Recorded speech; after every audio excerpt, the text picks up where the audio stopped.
if I have really surrendered myself to my beloved, this is the lover-beloved path, why am I then taking up the matter of paths to God? Doesn't that show a lack of trust in him? It's sort of like, Baba, I give my path to you, but now let me see, which of these paths do I want to go on? Well, isn't that his choice? Isn't that really his business? Now, I think that this is something that is, whether or not we would all articulate it this way, I think many of us would.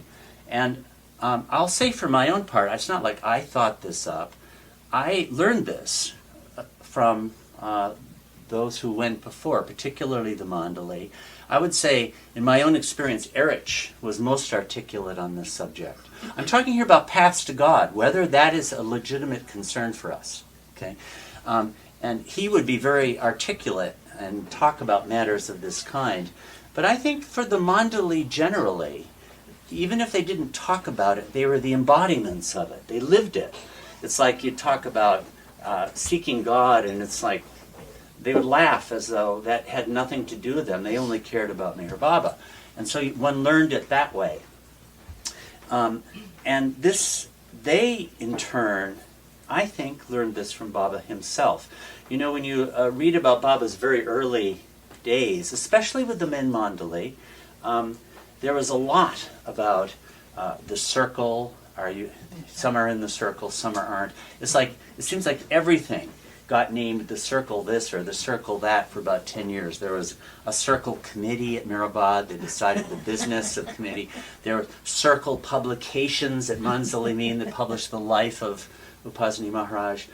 There was the circle, when Baba went to the West, the circle editorial committee. There was circle productions that was going to turn out with films. Everything was circle.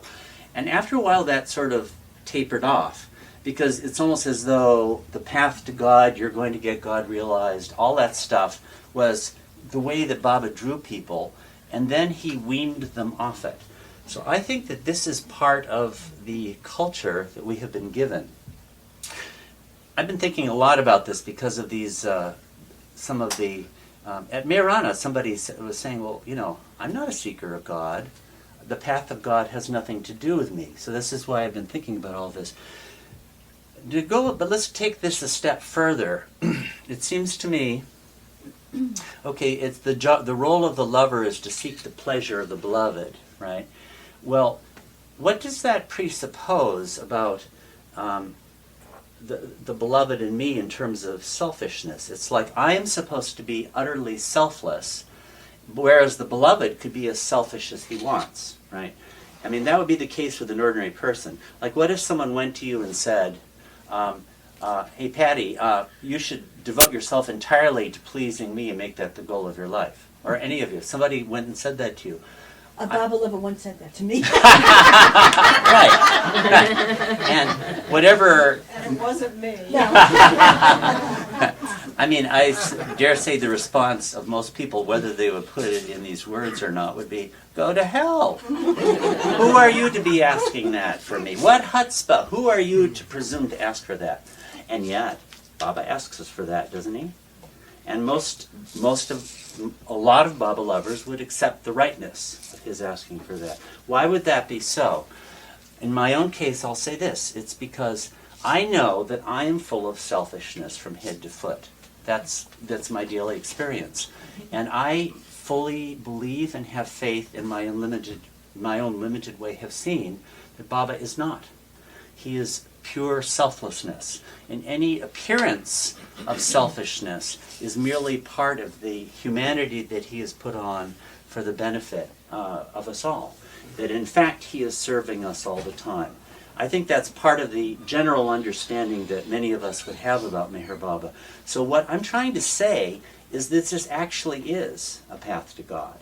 This business of I'm not interested in God, I'm not seeking God, I'm on no path to God, that is one of the characteristics of the path to God that Baba has opened to us. And I'm even prepared to give it a name, Parabhakti.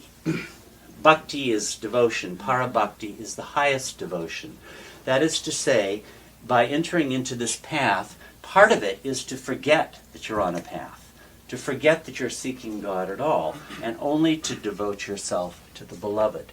And through that means, Baba actually takes us to God. So what I'm trying to say is this business of the path to God, it may be a violation of the etiquette of the path of love to talk about it. And I may be violating that etiquette up and down throughout this talk today. But in fact, it's very relevant to all of us. And I think that this has to start to come up now in a way that it hasn't. This business of the path to God and paths to God will have to start emerging into the discourse of the Baba world because of the historical moment we are at. And that has to do with the passing of the Mandali. It's become very clear that the Mandali era is ending. It's just about over. In India, Meru passed away. Bao is still alive, but he's withdrawn. He's completely withdrawn from the trust now. He has a lot of lines of channel communication with the world, but it's greatly reduced. There are other long-time lovers of Meher Baba, like in Australia. We have Bill here, the Merwan and Manu in India. But basically, the age is changing right around us. And when Baba was in the physical form, he was like the very embodiment of the truth of the divine treasure. And as long as the Mandali were still among us, there was the feeling that I had, and I think many had, that they were in some way carriers of something, or that they were lights in some sort of way. But now, that phase, I really think, is over. It's just plain over. It's not that there aren't such people. I'm sure there are. There are perfect masters, there are saints, there may even be Mandali returned. But the difference for the Baba world is that we don't, as a community, recognize and acknowledge people in that role anymore. In fact, it's more like the new life. We're all in the same boat. And so that changes a lot, the whole character and the style of life we've had. I was thinking, let's suppose I came to Baba when I was 18. So I'm thinking, what if I came to Baba right now? And I'm living in some place like, say, Kansas, where there really aren't many Baba lovers. I don't have many opportunities for contact. And so I come here and I'm trying to find out, I'm really drawn to Meher Baba. I want God. I want Meher Baba. I take Meher Baba to be God. And I'm asking the question, what do I do? What do I actually do?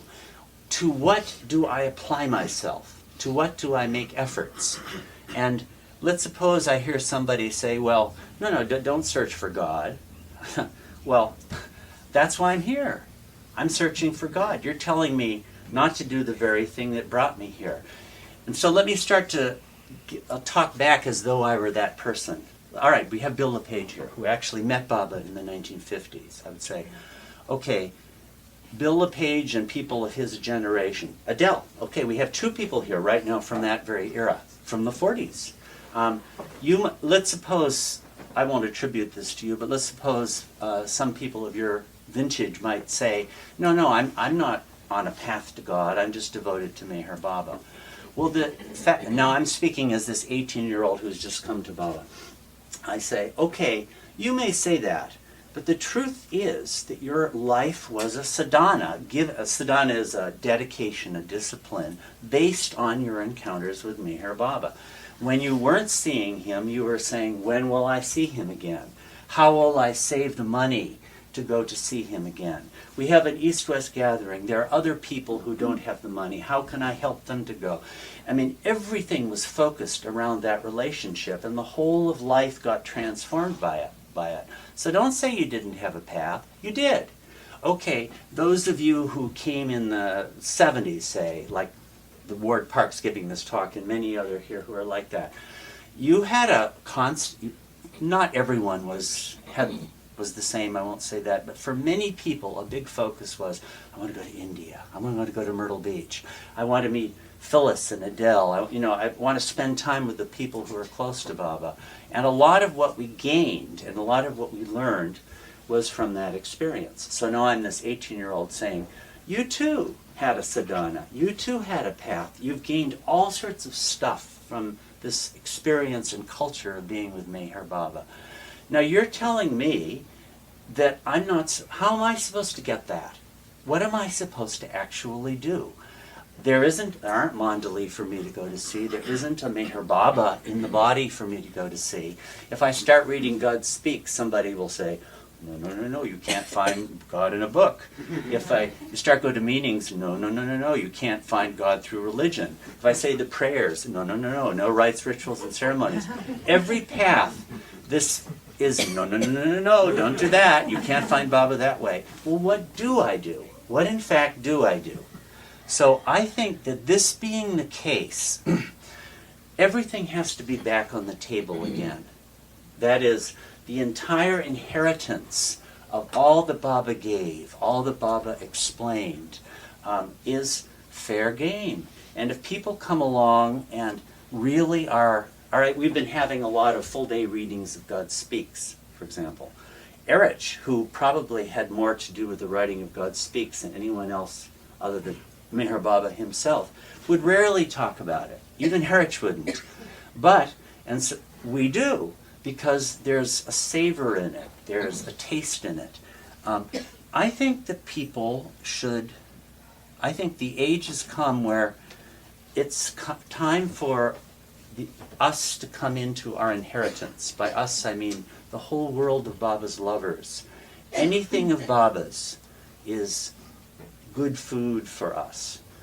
And that brings me back to this topic. The paths to God, this is something that Baba did talk about. And when people are just coming to Baba and they want to find God, this is something that's worth knowing. So I think this topic should be back on the table as something that Baba himself explained and had a lot to say about. So that's my justification for talking on this subject at all. Now, if you want to throw me out, this is your moment to do that. Okay, so now coming to that subject of these three paths to God. And I really do have something to say about this, because this is something where Baba really did reveal an understanding to humanity that I don't think has been given before. You know these three paths: knowledge, action, and devotion. This Gyan Karma Bhakti, this is a very old idea, particularly within Hinduism. In preparation for this event today and other times I may be talking about this, I reread the Bhagavad Gita, which has a lot to say about this. It's a magnificent exposition on these three margs or yogas. And in fact, when I was just rereading it for the first time in 20 years, I've just been dazzled by how much it sounds like Baba. This is a tremendous work, and unbelievable. It just was like Baba's own voice, for heaven's sakes. And Baba himself would refer to this quite a number of times as paths that have been laid down by the masters and chalked out by the masters. But, okay, let me say one other thing. I'll give you one other analogy for how I'm thinking of this topic. I think that these paths and the whole structure around it is actually a reality of the spiritual life, of the inner landscape.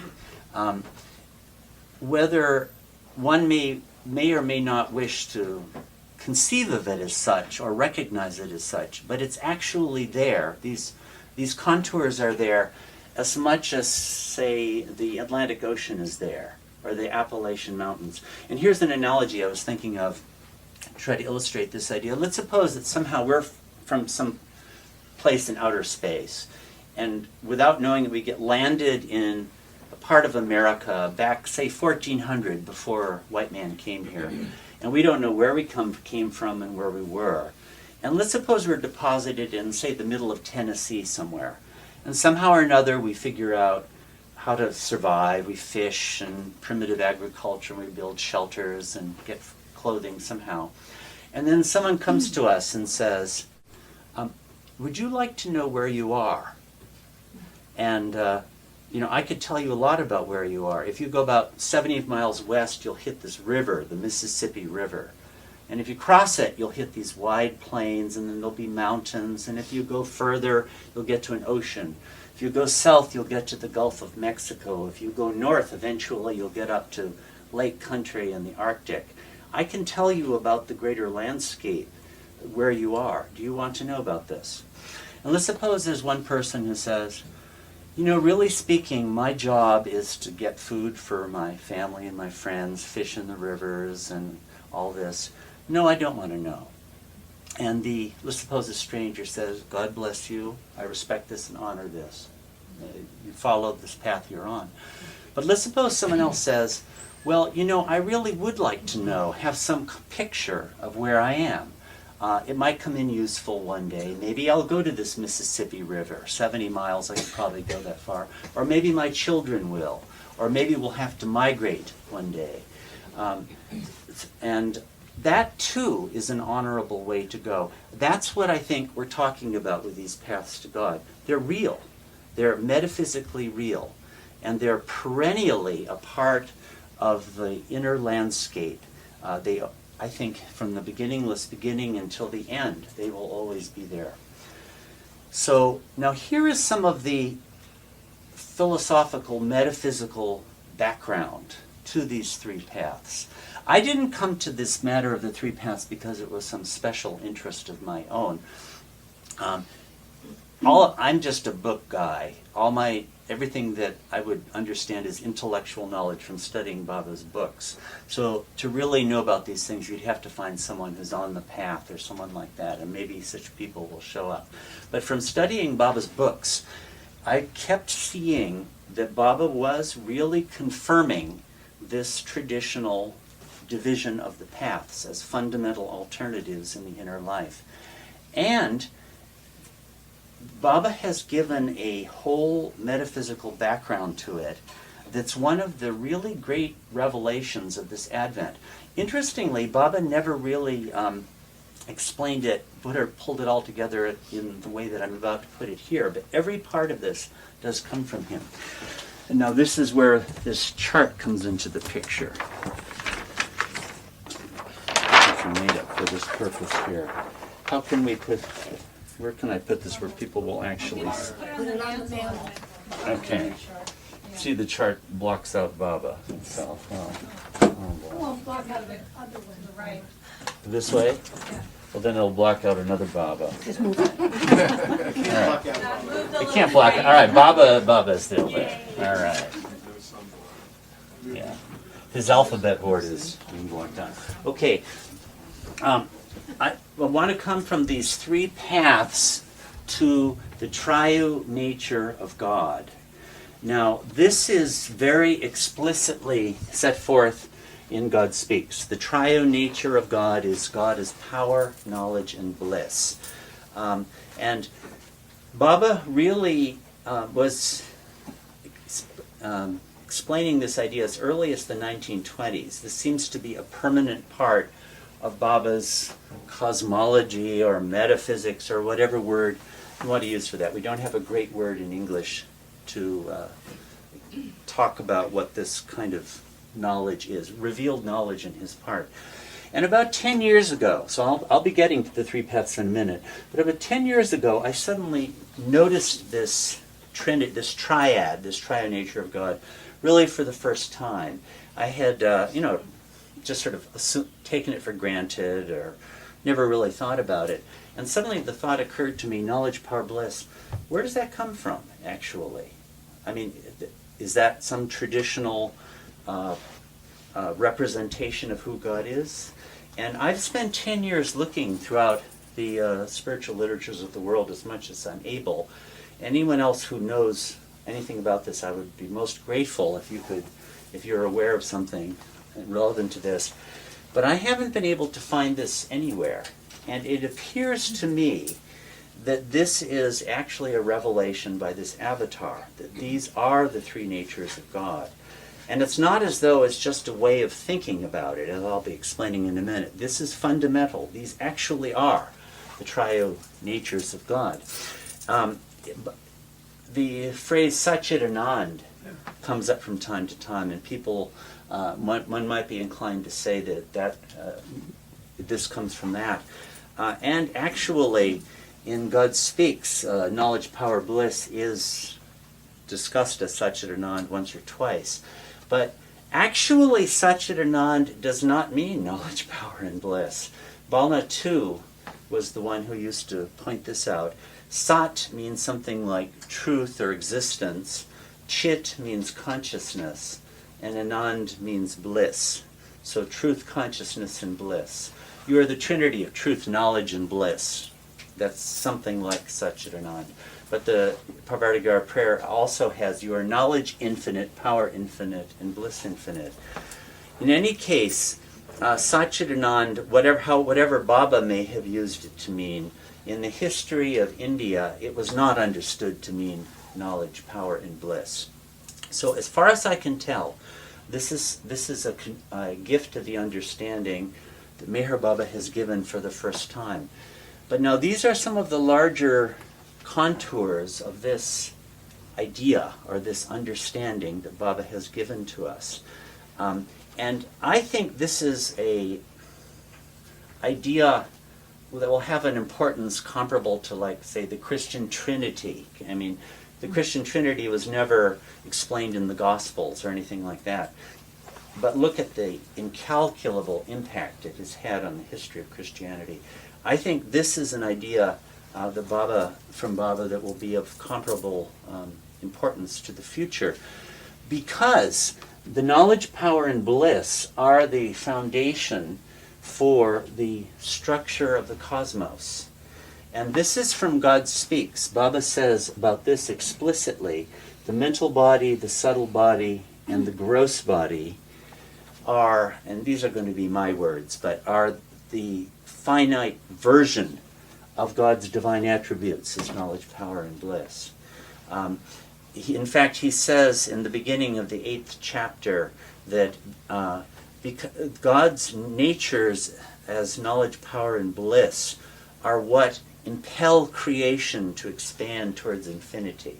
That's the driving force, is that triune nature. And the mental body, it would make sense that this is a microcosmic version of knowledge, right? I mean, that makes sense intuitively. And the subtle body is the microcosm, the small-scale version of God's nature as power, right? That too makes sense. When you're in the subtle planes, apparently you can do miracles and you're working within the domain of prana. The most difficult one is that the gross body corresponds to God's attribute as bliss. But in God Speaks, a number of times Baba will say, the gross body typifying happiness. He'll use that phrase.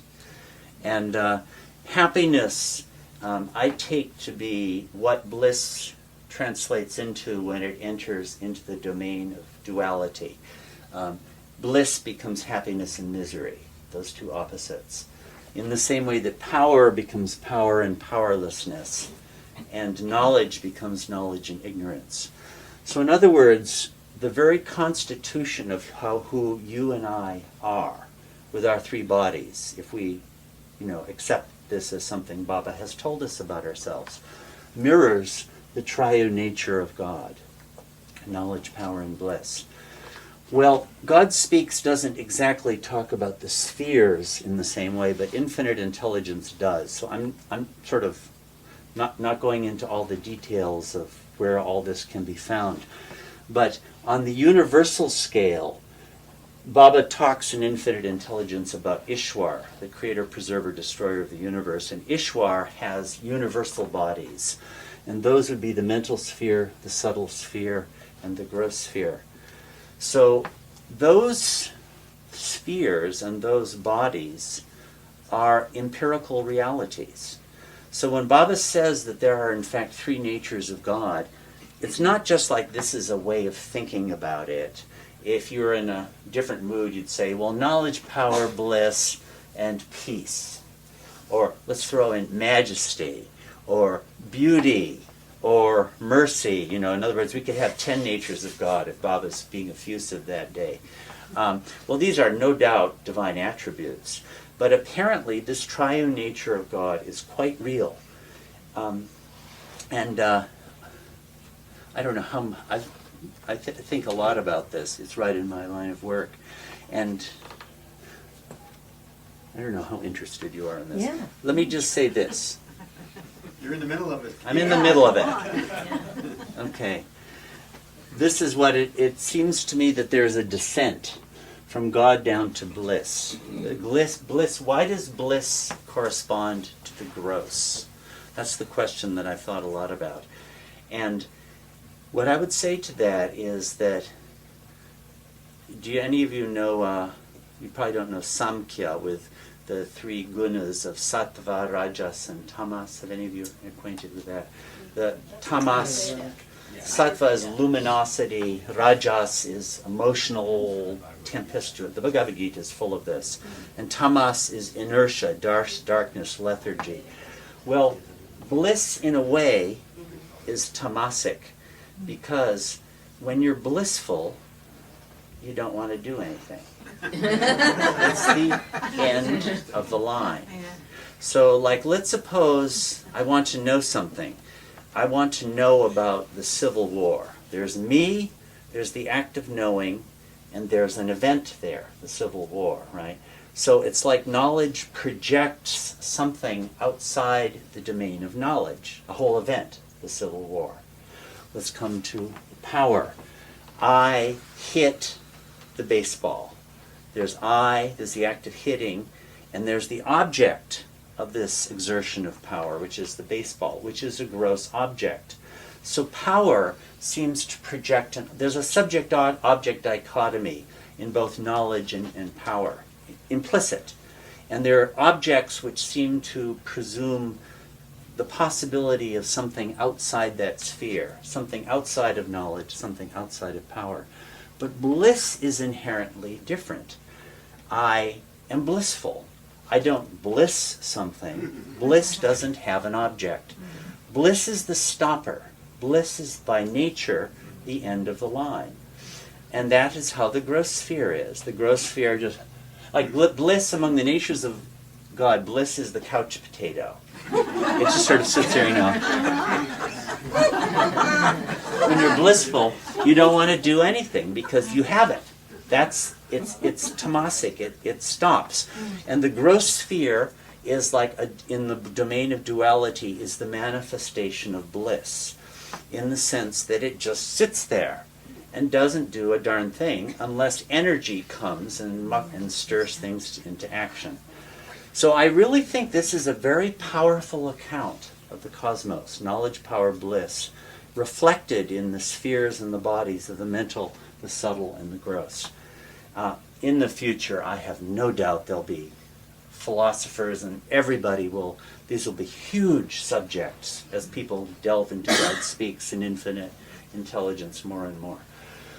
Okay, as I say, Baba never created a chart like this, but this all comes straight from things that he has said. But now I wanted to get back to the matter of the paths to God, because actually, in the Tiffin lectures, this book we're working on right now, he makes very explicit a connection between these three paths and these three attributes. There's a Tiffin lecture. These are talks Baba gave, 1926 and 27. We're editing it right now, hoping it might come out in a year or so, something like that.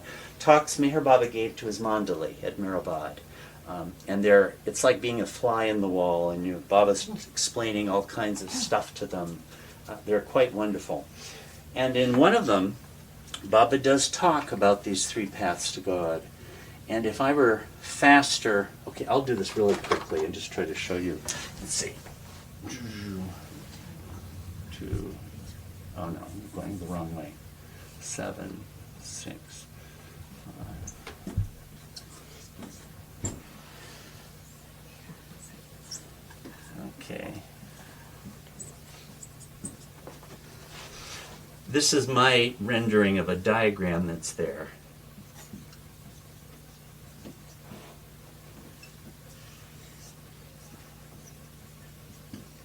We just found this diagram about a month ago, as a matter of fact. This is quite a new thing.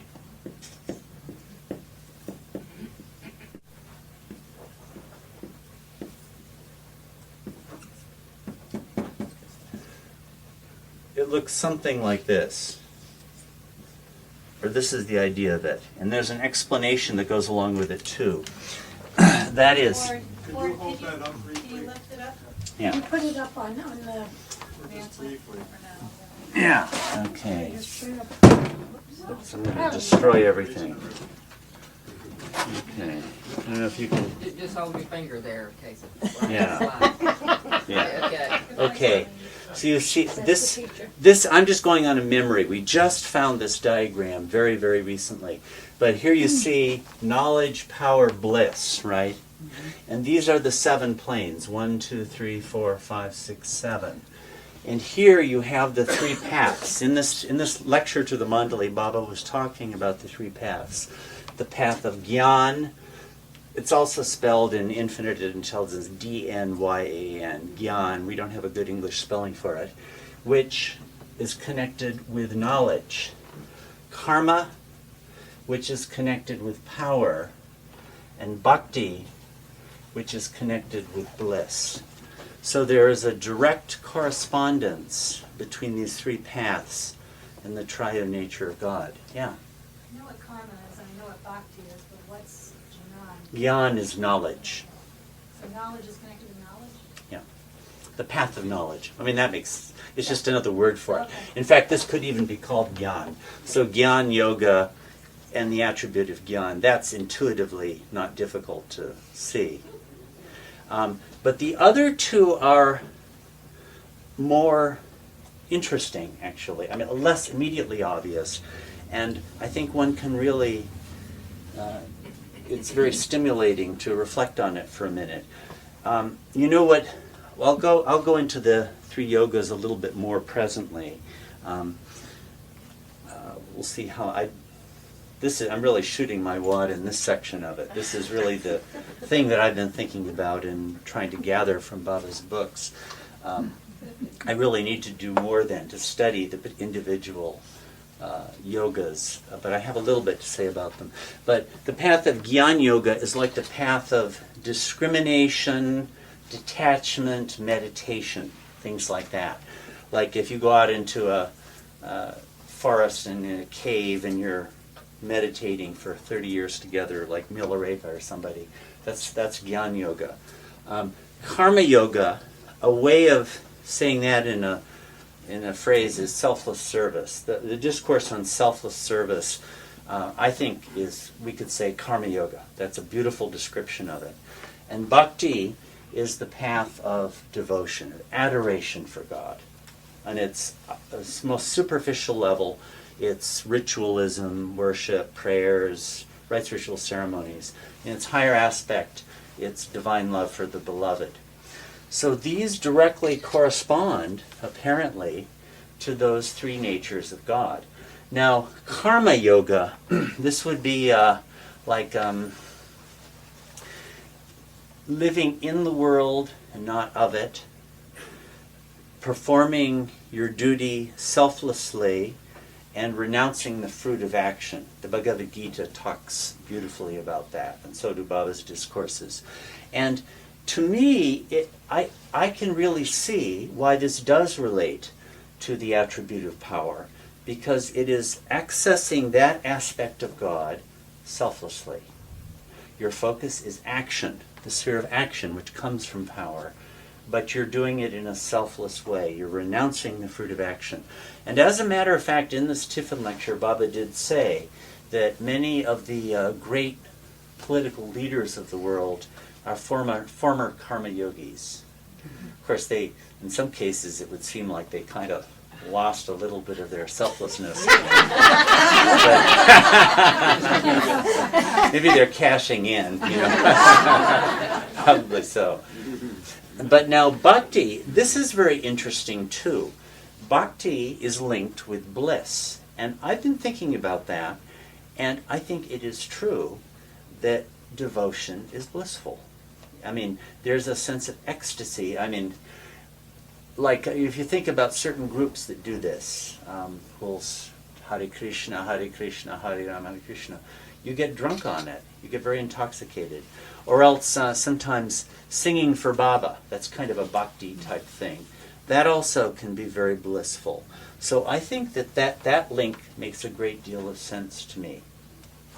So what I take this whole thing to mean, coming back to this one here,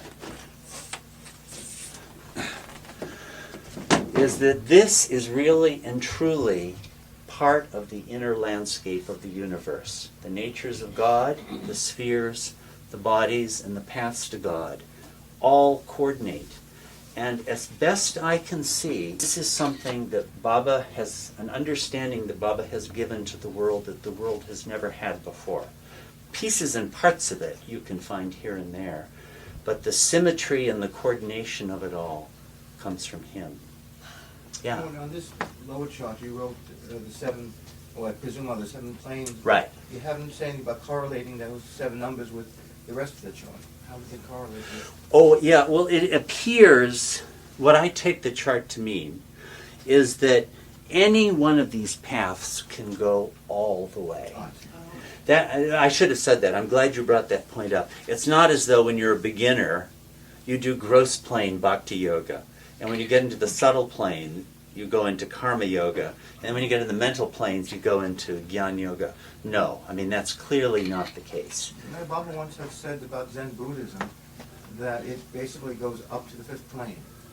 It's in his writings. I don't remember where, but it's not apocryphal. And he went into that. It was very interesting. It doesn't mean that there might not have been a Zen master who was God realized, but basically, just like he said about yoga, it just takes you to 4th sometimes. But he said the Zen Satori is not a God realization experience; it's a 5th plane experience. Yeah. Well, there's, we'll meet in the future. There'll be many Baba scholars who will look into these different paths and try to understand their characteristics and understand what they are. I couldn't say. I'm interested to hear that. Yeah. Ward, would you mind including, you said tamasic for bliss. Could you include the sattvic and the 3 gunas with knowledge and power? Now, I'm a beginner in Samkhya, so don't take what I say too seriously. But for those of you who may know it or who may have read the Bhagavad Gita, which is very full of Samkhya, this great school of philosophy, it seems to me that sattva sounds like mental sanskaras, the mental thread in the weave of things.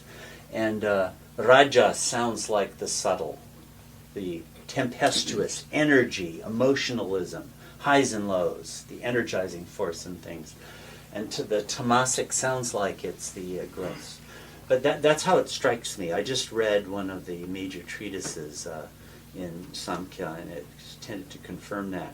But I would love to hear from anyone who knows about that more than I do. Now, so far as this business of these paths, I'm just talking intellectually. I don't have any inner gnosis about this. So those of you with inner gnosis have to speak up and contribute. That's the real knowledge. This is all just... But from what I have studied intellectually, it appears to me that these paths are perennially real because they are rooted in the natures of God. Yeah. You know, what you're saying makes a lot of sense to me. Mm-hmm. But, so any one of those paths can take you all the way to God. Absolutely. But can you switch paths? Yeah. Well, that was a point I wanted to come to also. And That's the hybrid path. the hybrid path. Now, Either or maybe. when in Mariana, I flipped. I was talking with Gary Kleiner about a lot of this. I exchanged a lot with him, and I said, and I would stick by this: the sort of mix, the common mix within the Baba world, within the culture that Baba has created, to the extent that there is a common culture, and I think that there is. I think actually we have a very rich culture. I think that's the truth of the matter. We've learned a lot from Baba. He's given us all kinds of things. It's quite a fabulous situation that we have. That's my honest opinion. But now, so far as these 3 yogas go, I said to Gary, I would say the general mix is about 40% bhakti, about 35% karma, and about 25% gyan. Although maybe gyan might be a little more than that, I'm not sure. And Gary said, no. Bhakti is 75%. And so I revised my line. If we're talking about the prestige element, 75% bhakti. But in point of fact, that is not how our community life is. We don't do bhakti things that much. Like if you get, I don't know, Hare Krishna movement, or an example of a real bhakti, they'll be chanting. A couple of years ago I went to a Sufi zikr. Is that bhakti? Sort of seemed like it to me. And it was really, I liked it a lot. It was wonderful. And there's a lot of recitation of chants and phrases and names of God, and it was quite intoxicating. Or else, as a group repeating the name of God. Baba has encouraged these things. I'm not saying he didn't. But how often do we get together and just repeat the name of God collectively? Like, never. Like, the Sufis do it. Sufism oriented. But we don't. Andrew? And in India, the Baba meetings are more just Bhakti-esque. just bhakti Yeah. music. But it's like a bhajans. And where does that come from? That comes from the traditional bhakti background of Hindu India. That's where they get that from. But Ward, couldn't you say that just the natural remembering of Baba is a bhakti? Yeah, so I give it a 40%. Are you going to bump it up to 50? But you know, and in prestige, it's 75%. Love Baba, remember Baba, devote yourself to Baba. That's the understanding. Obviously, I'm not knocking that. But I'm just saying that the real mix of the way of life that Baba has given us actually does blend these. Yeah. Are you saying that the community is split 40, 35, 25? No. Or that each one of us has these three elements in Well, us? it's. I mean, you can all disagree with. You don't even have to accept these three Well, I know, paths but at all. I'm saying, what yeah. are you saying? That the general blend is like that, and different people will have a different orientation. Like, I tend to be more on the Gyan end, although I do a lot of singing too. Some people will be very selfless service, more on the karma yoga side of things. So Maybe you're they'll be saying we individual have all nature. three of them in But it that seems that the gentleman. general mix Baba has given us contains a good blend of all three.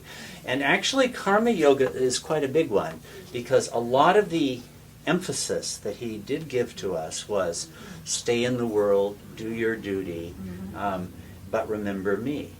Well, that's, and whatever happens, accept it as my will, right? That's a lot of what the lives many of us lead. And that sounds to me like karma yoga, actually. Hasn't it often been called, though, the path of love? And didn't he say my one message is just to love God? Right. But you know, I'm not completely going to buy that the path of love just means bhakti. Right. I think that actually love encompasses all three of them, although it has a more direct relationship to bhakti than to the others. But at a certain point, all three of these could be characterized that way.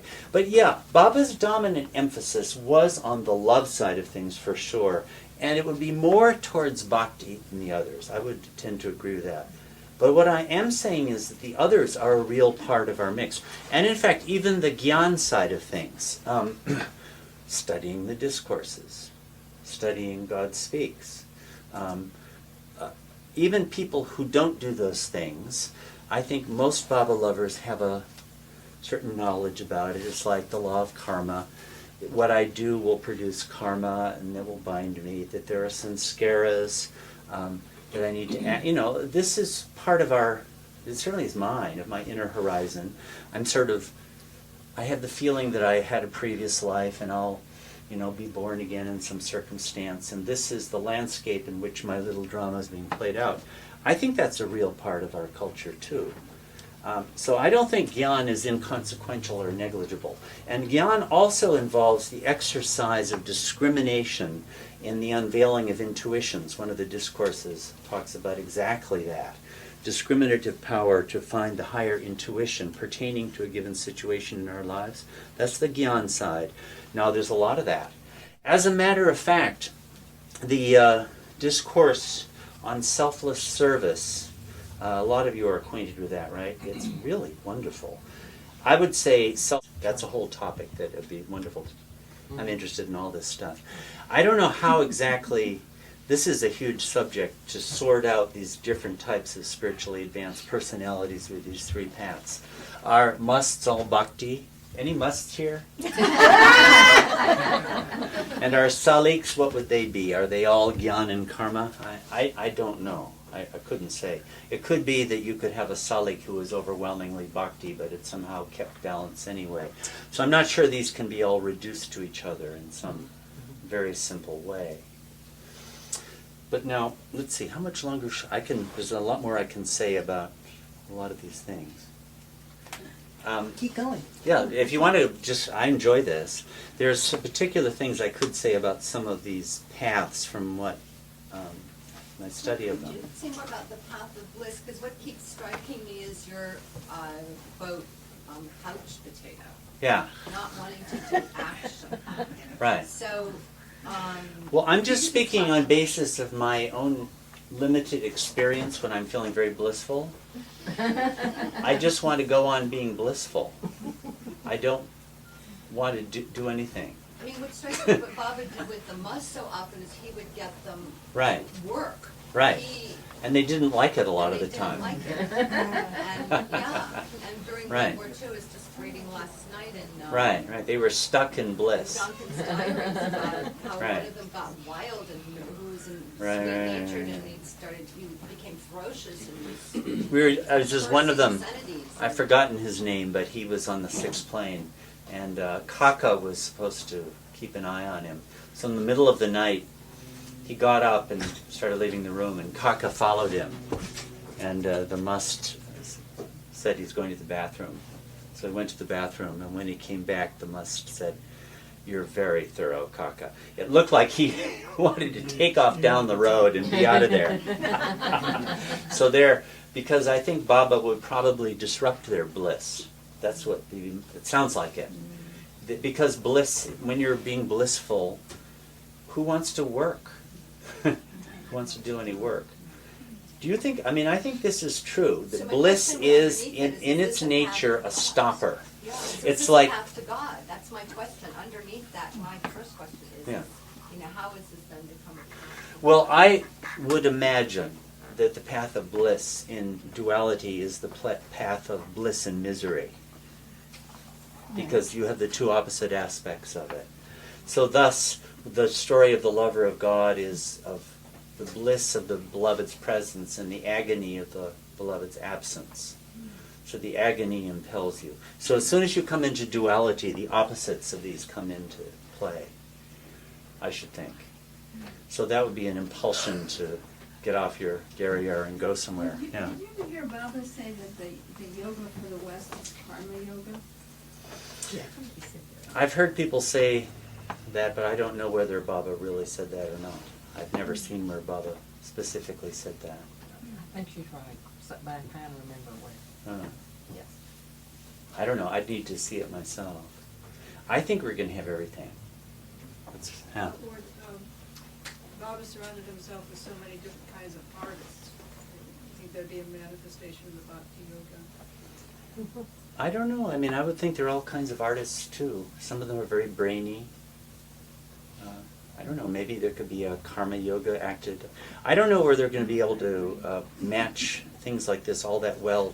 These are fundamental. Here's the thing: knowledge, power, and bliss. These are the natures of God. So each of them will have the others in their depth also, because God is God. So it's like on the mental plane. It's as I understand it, the mental sphere is a direct manifestation of the aspect of God as knowledge. But power and bliss are there too. It's not like they're not. Because God is God. God, all the natures of God are present everywhere. But perhaps one might become ascendant in a certain person or in a certain sphere or a certain aspect of things. It's like we're talking about a complex palette that God has used to paint this vast creation, and everything comes into play all over the place. Well, I'll just go on. I have a ton of stuff that I've thought about these different paths, but I don't feel like I really know about these paths as much as I hope I will at some point. But I've been reading a lot about them. Yeah. Just before you go on, would you speak a little bit about what you would tell the 18-year-old about, you know, go out and study or go volunteer or, you know, how would you suggest that somebody follow that path? I mean, if our lives encompass much of all three paths and we're not at I'm not at an inner place where I can say, I know what path I'm on, you know. How do you share this with the 18-year-old? To tell the truth, I'd be very reluctant to say anything at all because I'm not a spiritual guide. I'm just talking about things I've read about in Baba's books and that seem to me to be true. I would hope that an 18-year-old would search for Meher Baba. I think it all comes down to that, and would follow whatever path would seem to be impelled towards. I don't know. That's a question for me too. I'm just talking intellectually. I don't have any gnosis. We had people like a Sheriar Vasali, who seems like he actually had experience on the path of love, and he could probably tell a lot about it. Yeah. I think the best way to answer someone's question is by listening from them, what their interests are, what their predilections are, so you get a kind of picture of their sanskaric directions and so on. And that will help them, and perhaps you as well, to define the direction that's best suited for them. But it will come from them. Right, it has to come. It seems like Baba has said there's many paths, there are people. Yeah. But in all of this about the paths to God, I mean, I would very strongly feel that this is all about Meher Baba. That doesn't change at all. This is about him and how to seek him and how to get closer to him. Now, there may be lots of people who aren't interested in Meher Baba and who are going to find God in their own way. Well and good, but that has nothing to do with me, and I don't imagine in this meeting that belongs to another venue other than this one. But it's almost as though I don't know whether you'll respond to this image or not, but they're in the the Christian sacrament. This is my flesh you eat. This is my blood you drink. When you eat it, think of me when you eat and drink. You know that idea. It's just, I actually think it's it might sound like cannibalism, but that's not. The thought is we're actually feeding on him.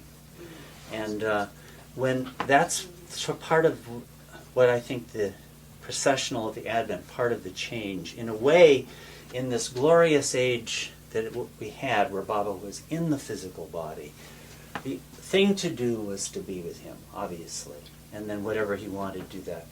And when the Mandali were there, I won't say that everyone made that their focus. There are many different people. I don't want to attribute it, but I would say that much of our culture was shaped around what they showed. The style of love. That was the dominant focus.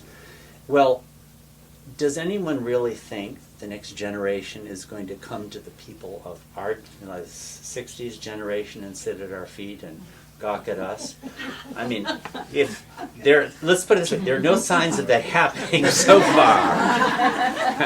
Like the number of 20-year-olds in this room is approaching zero, or shall I say 0? It's over. And it's not, I'm not saying that all that was given to us is over. I'm saying that a fundamental change is happening in orientation. It's no longer going to be to seek the people who met the people who met the people who met the people. People are going to really search on their own. And in that sense, this is because Baba wants it this way. It's not because God is less than he was before, or that he's less accessible than he was before, because this is best for his giving himself to us now. It's best that it should be as it is. And part of what comes with this, with the dropping of the veil over the age that is ending right now, is that all his legacy, his body, so to speak, the things that he said, the things that he did, the things that we can understand from him. I mean, anything. This is all right here for us now. In other words, this is our food. Anything that comes from him is our food. There was a certain sense about not doing that until now. Like, Gary and I are God Speaks guys. So Erich of all people, never particularly encouraged it. He didn't discourage it either, but he never specially. And there was a sort of a feeling, don't waste your time with that. Just be here now. Okay. And I bought the program, and all of that. But now, well, okay, if Erich were in Mandali Hall, I'd be there. But he's not. So what am I to do? Well, I do find food in God Speaks. This is good food for me. So I'm going to do it, by God. So all these things that were part of his divine piñata, the piñata, you whack it. It was just this big ball hanging there, but now the goodies are all over the floor. So I think, get them. Whatever treasure feeds you, get it. Baba's legacy is there for everybody now. And we're going to see, I don't know if it'll happen in our lifetimes or not, but we're going to see every kind of thing. And there may be great souls who look like lunatics. Look at those people Mastsu Baba went to see. Look at them, for heaven's sakes. Every kind of thing is going to happen, and that's the order of the age. If one feels truly impelled to seek Baba in a certain way, do it. Do it. Getting close to him is what it's all about. Whatever the means. Whatever it takes. Anyway, that's what I think. So, I think this whole subject of the paths to God is it's a fit subject now. But it could be that on the path to God, the reason, I would say this is true of me, and it's probably true of many of us, I don't actually think about my own life as being on a path to God. I don't think of it that way at all. Even when I'm studying these very things. I'm doing it because it's my duty, and it's because I'm interested in it, and it's better than gossiping or frittering away time on something stupid, But I don't actually think, okay, I'm going to, read a little bit more so that I can kind of move on the path a little bit more. I don't think that way at all. So this business of the path of no path, I'm coming back to where I started. I think part of the reaction that this topic elicited at one point was people were feeling, I have nothing to do with the path of God. And that is part of a path to God, the path of no path, where you forget about the path. Erich would say, forget about the path and the path will follow you. You remember that? Such a beautiful thing. And I don't want to,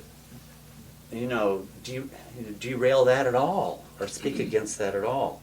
But oftentimes you have to get on the path before you can forget about it, That the real structure of things, especially as new people come to Baba, is you get on the path and then you forget about the path.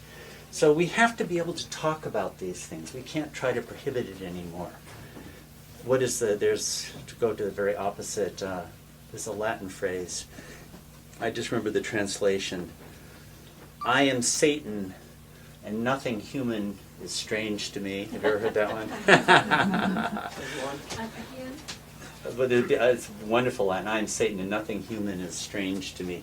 But it's like, as a human being, anything of Meher Baba's belongs to me. That's what I feel. Anything where Baba is concerned, anything goes, if you truly feel it. The age we're coming into, this is going to be right center stage now. I think that change, I think in 10 years, we will look back and say, that was a different universe. That Mandali era was a different universe.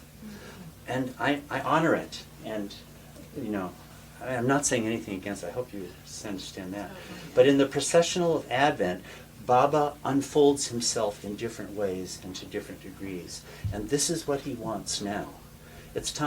Perhaps it's time for many people to try things. There's a wonderful, I had all this stuff prepared and now I always make all these notes, but there's a really nice, as I was preparing for this, a wonderful sentence. Ex Sadhana. Baba said, The deeper secrets of a spiritual life are unraveled to those who take risks and who make bold experiments with it. Isn't that wonderful? The deeper secrets of a spiritual life are unraveled to those who take risks and who make bold experiments with it. I love that. And Bob said that? Yeah, it's from the discourse. Yeah, Jerry.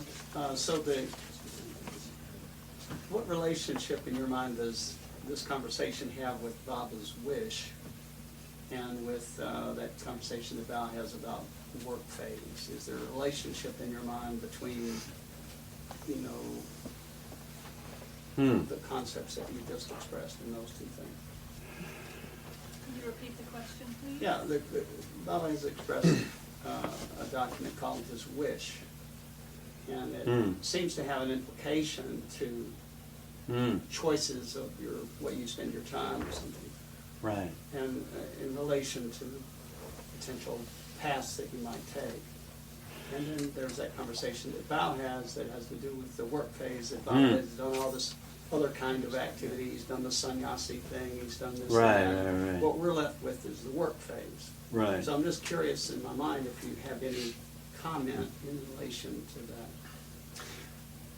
Well, if we had the wish to read out, that would be probably more helpful to everybody. It's in the corner. It's over there. Yeah, but my Where is it? my impression of Baba's wish is that it sounds very bhakti-ish, doesn't it? Not entirely, that's why I was. Oh, wasn't that the seventh? Yeah, Isn't that in the discourse? yeah. Yeah. I hardly know what to say. It's, the way of a lover is to follow him. And these are like deep inner truths that Baba is giving us. Should I read this out or what? Okay, we'll read this out. The lover has to keep the wish of the beloved. My wish for my lovers is as follows. 1. Do not shirk your responsibilities. 2. Attend faithfully to your worldly duties, but always keep at the back of your mind that all this is Baba's. Actually, that sounds very karma yoga, doesn't it? Yeah. 3. When you feel happy, think Baba wants me to be happy. When you suffer, think Baba wants me to suffer. Actually, in going through different books in preparation for this, this sounds a bit like the formation of the provisional ego. Do you remember that one? Where you attribute everything to him, which strikes me as having a lot to do with karma yoga. Also Jnana Yoga. Gyan and karma both The of essence those. of Jnana Yoga is that is the one behind the many. And that to discriminate all the time that it's that one which is manifesting through the multiplicity, internally and externally. Yeah. 4. Be resigned to every situation and think honestly and sincerely, Baba has placed me in this situation. 5. With the understanding that Baba is in everyone, try to help and serve others. 6. I say with my divine authority to each and all, that whosoever takes my name at the time of breathing his last comes to me. So do not forget to remember me in your last moments. Unless you start remembering from now on, it will be difficult to remember me when your end approaches. You should start practicing from now on. Even if you take my name only once every day, you will not forget to remember me in your dying moments. I don't actually know what to say about that in relation to these things. A lot of these are part of the understanding that you bring to living a life for Baba. A lot of our life for Baba involves a blending of all these things. And this strikes me that way. I think what you're talking about is perspective. And as long as we are limited, that's the best we can do. Is having perspectives about the best we can do. Yeah. Well, I am actually getting something, which, getting some sort of understanding of what I'm doing as a Baba lover, as being bhakti and having no path, but yet having all three of the paths simultaneously, because that's my experience of it. And I'm remembering when we were in Austin, there wasn't a Baba community, so we joined a Buddhist community. And they had all three going on, knowledge, power, bliss, but that they had a practice that was supposed to get them to God. You know, and they thought, you know, maybe with this sitting, I will get, you know, I will become God realized in this moment. You know, they say that to themselves every time they sit. And so it seems like there's, while all cultures may have all three, that there's activities, practices that are set out in, you know, in the different ones that are of, you know, knowledge, power, bliss, whereas we are bliss, and then therefore we don't even think about going anywhere. We just are in a state of devotion and trying to follow the promptings. Well, in Infinite Intelligence, Baba, did you want to say something? No, I'm sorry. Yeah, there was, Baba talks about these different, he calls them their yogas. And one of the things he says about karma and Gyan Yoga on the one hand, and Bhakti and Raj Yoga on the other, he says that in karma and Gyan Yoga, you are consciously eliminating sanskaras. Whereas in Bhakti and Raj, but I'll just stick to Bhakti here. In Bhakti, you don't even think about sanskaras. You just keep your face turned towards the beloved, and sanskaras are removed by themselves. So that sounds a bit like this business of the path of no path. Although there might be a path of no path in Zen and other, it sounds very Zenish to me, and those things too. Here are some of the things that I'm aware of Baba having said about these paths. Just going the last couple of days, I was reading through some different sources. Discourses is a very rich source on these. And there are a couple of discourses where Baba talks about these three. One of them is the deeper aspects of sadhana. He explicitly talks about, do you remember, Philip, does he use the words gyan? Or I think it's knowledge, action, and devotion, right? That's how I remember it. I'm not sure. I have it right here, but I think it's, but he says, he calls them margs, which is another word for path. And then one of the discourses, the second discourse on the removal of sanskaras, Baba also goes into these three paths. And a number of the, in the discourses on meditation, Baba does too. In preparation for this Marana program, I really looked at those things on meditation and again was quite struck by how substantive they are and how much there is actually in it. But in on knowledge, Gyan Yoga, in one of the discourses, Baba talks about, he mentions three things as part of it. One is detachment, creating a spirit of detachment from everything. You can see mentally being aware of the falseness of everything, or dissociating yourself from the desire in anything. The second aspect that he mentions is meditation, as a matter of fact. And the third thing he mentions are discrimination and intuition. And what he means by that is the exercise of discrimination so that your higher intuitions can come into view and you can act on them. Actually, that leads right into a discussion of action in that particular discourse. So that's a very worthwhile treatment of that whole thing. And what else should I say about that? In the discourses on I won't go into the discourses on meditation. That's really worth a full discussion on its own. But in Infinite Intelligence, here's some of what Baba says there. It's very peculiar. Baba talks about, this is the dance of the Sulat and the Ulat. Sulat sanskaras versus Ulat sanskaras.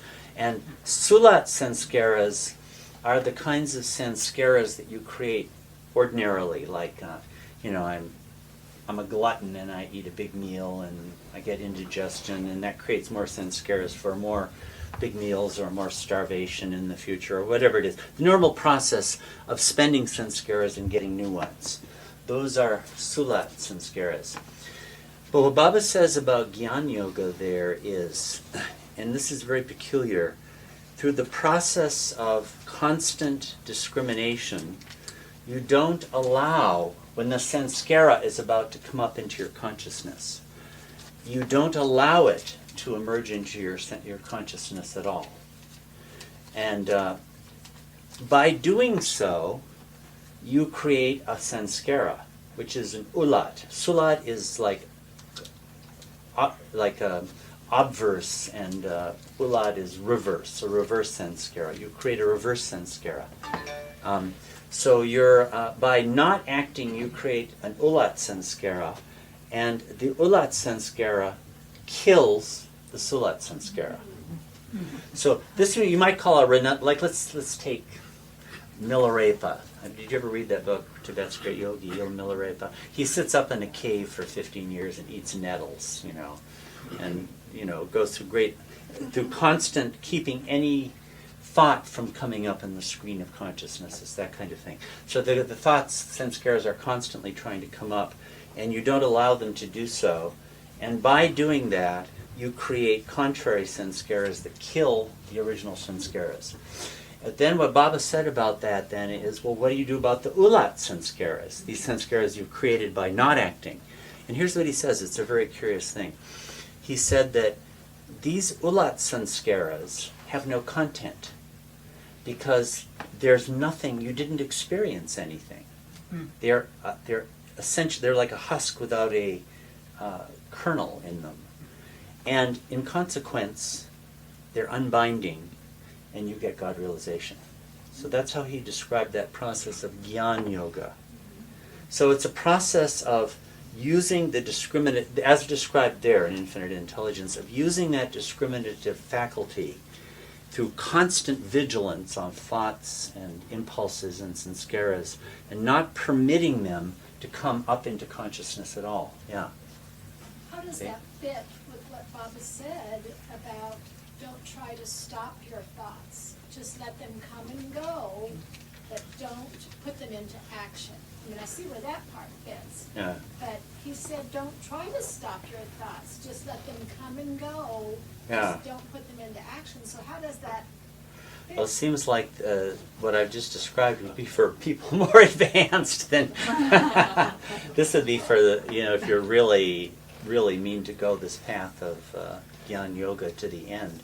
Baba did say that sometimes that by not putting thoughts into action, you don't create gross sanskaras. You create further subtle sanskaras, but they're just not as binding. So I suspect that Baba was just giving generally good advice about how to handle the matter of thoughts.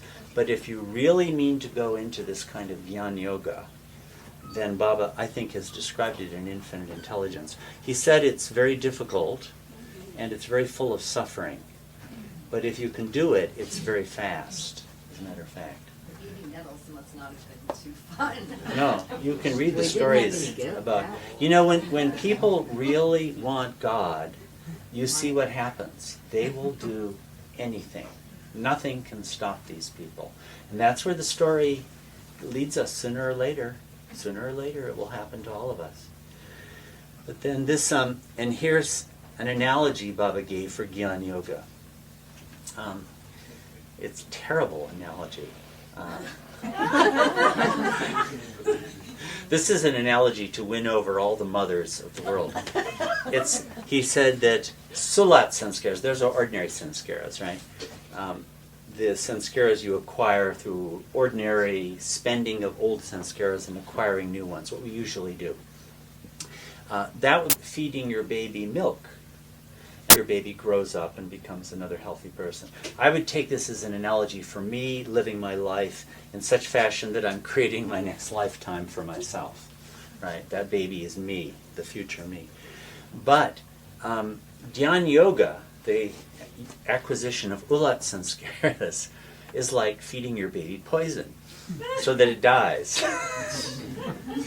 So that's what you're supposed to do. Feed your baby boy poison and kill it off. Isn't that horrible? But I understand what it's like that. It's like you're killing yourself. It's like you're killing your own baby. That's why it's such a hard yoga to practice. So that's the infinite intelligence has a lot more, but that's one part of it. Yeah. Ego side. What is it? Oh, ego side. Yeah, that's right. That's a term I heard recently. I see. Yeah. And I thought, Yeah, it is. It's like directly killing your ego by massacring every samskara before it can even come up. Yeah. So it's tough. It's really tough. There are people who do. That's one of. This is. I don't think infinite intelligence. This is a complete description of all the aspects of Gyan Yoga. I think he was getting to the very source and core and essence. But a lot of it has to do with meditation. And let me read something that Baba said to Don Stevens on the subject. I have it in my notes, but let's see if I can actually find it. Yeah. Oh, shoot. Oh, yes, okay. Don was the primary editor of the 6th edition of the Discourses. Baba had asked him to prepare the 6th edition. And Don would visit Baba at Merazad. And then, so here he describes, on his next visit to Merazad, Don found an opportunity. Okay, he had progressed about a third of the way through his part of the editorial work, this is referring to Don, during which he had become aware that there were more discourses on meditation than any other subject. There are 8, in fact. This not only amazed me, Don says, but it also slightly hurt me, because Baba had never graced me by giving me a meditation of his choosing. On his next visit to Merazad, Don found an opportunity to bring this to Baba's attention. Baba, you have never in all this time we have spent together given me a meditation. I got this straight from Don, or maybe he had published it somewhere. Anyway, I checked this over with him. Baba's eyes brightened, and in response to Don's complaint, he dictated the following. Don, that is an extremely important point. You should understand that during my manifestation and for some time after, the gate to the path of love that leads to realization is fully open. As the path of love is the most rapid and effective of all paths to realization, when it is available to all humanity, it is a relative waste of time to use any other path. However, the gate to the path of love will gradually narrow, and in the future will be only available to the very rare seeker of truth. At this time, secondary routes must be used, and the most effective of these is that of meditation. As I must prepare during my lifetime for my devotees, the resources necessary for them to use during the hundreds of years that I will be physically absent, now is the time that I must give out in detail the methods of the use of meditation, being the best of the secondary paths. I did not give you a meditation inasmuch as the path of love is fully open to you, and its sufficiency is far greater than that of meditation. Isn't that's a wonderful statement, isn't it? It's a perfect place to end. Okay. I mean, it just sums it all up. Yeah. How much should I be winding down now? Yeah. Okay. Let me take another 3 minutes to say something about karma yoga. And I'll give these little things from infinite intelligence about karma and bhakti. Karma in infinite intelligence is illustrated through an analogy Baba gave of a theatrical company. And he said it's in the theatrical company, the owner is, he compares to samskaras, owns the theatrical company, and a particular play is a particular lifetime. And you live out, you have an actor who plays the role, Baba says, of a king. That's like a particular lifetime. We're the king of our own lifetime. And actor A plays out the role of a king, and in the course of it gets completely so absorbed, does the role so well. The king has a great victory and experiences exaltation, has a great defeat and experiences despair and so forth. So much that when the play is over, the owner of the company, the Sanskaras, gives him a new role in the next play. So you keep going. But then there's actor B, who plays the role of the king, goes through the highs and the lows, but all the time is fully conscious that he is not that. I am not that. And this actor is quite dissatisfactory from the theatrical company owner's point of view. And he doesn't get any further roles in future plays. He gets fired. That's karma yoga. That is doing what you're doing and knowing I'm not this. And there are different meditations Baba gives, like knowing, the provisional ego would be one, or experience yourself as the witness of action, things like that. And then Bhakti Yoga, there is a grand treatment of the subject in Infinite Intelligence, and also there's a wonderful treatment of it in the Path of Love. In fact, there are two things here that are really have a lot of stuff relevant to these three paths where Baba talks about it, about Bhakti Yoga. But on the most external level, it seems that Bhakti level translates into ritualistic religion and worship, rites, ritual ceremonies. And on the higher level, it becomes the inner devotion, remembrance, and prayer, and taking God's name. Nam Smaran, repetition of God's name, is very central to Bhakti Yoga. And then Baba talks in this discourse here, at the highest level, you become so overwhelmingly maddened for the love of God that Baba says the only alternative open to you at that point is complete renunciation. Give up everything and just seek God 100%. And you see that with Tukaram and St. Francis and people like that. Infinite Intelligence also gives a lot of information about bhakti with desire. If you have bhakti and you want something, you can get it that way, as a matter of fact. If you worship God because you want to have a car or health or something, or you can get it. Pay the price, you get it. But then Nishkam Bhakti is bhakti without desire, and Baba gives all sorts of different categories and explanations about this, making it clear that the very highest bhakti is the bhakti of pure love for God, repeating His name and remembering His attributes. So that, in brief, is a little bit about paths to God and the historical moment at which we find ourselves. So, Jai Baba. Jai Baba.